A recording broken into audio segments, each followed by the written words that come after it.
Oh, ito yun guys, dalawang parabolic powered by Sensei. Ito yan. Yan oh. Dalawang set na yan. So kung kailangan nyo ng piso wifi, gagamitin natin yan para lumakas ang internet. So itong itim, ito yan ang tinatawag naming parabolic na pangmalakasan. Ito namang puti, ito yung generic na parabolic na malakas din siya, pero mas ano ko yung itim, mas ano ko dun, parang subok ko na yung itim, lakas talaga.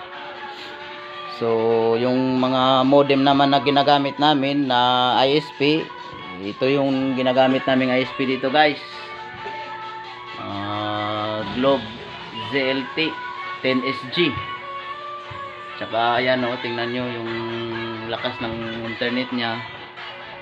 Yan, naka 3 bar lang yan, pero yung antena nyan ay ano lang, Memo antenna hybrid. Tsaka yung bendo, ayan o, ito yung bendo guys. Yan, ayan, ilaw-ilaw na yan. Yan, tsaka yung access point mula sa bendo, kailangan hindi masyado mahaba. Lagay mo yung access point dyan. Yan, gamit namin access point AW72 version 2. Ayan tsaka yung antena, doon yung antena guys. Tingnan nyo guys yung antena. Yan ayun, yun ang antena. Ang tawag dyan, Memo antenna hybrid. Yung distance nyan, air distance mula sa cell site ay nasa 7 to 8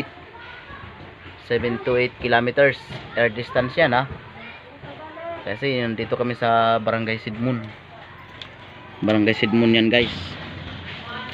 May set up na ako dun sa Barangay Nalihogan, tsaka ito kasi may dalawang order na sa akin na bendo, pero yung isa kumpirmado na, kaya yung gagamitin ko yung itong itim.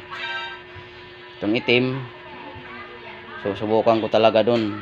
Medyo mataas-taas yung setup dun kasi malayo-layo, 2 oras na lakaran yun. I-reveal ko na lang yung area kung nandun na kami, kasi alam mo yun baka kunin pa ng iba. So salamat guys, subscribe na lang sa YouTube channel natin. Ilalagay ko yung link sa baba. Yan Agnay, bay kung evening. Ha? Bay kung evening.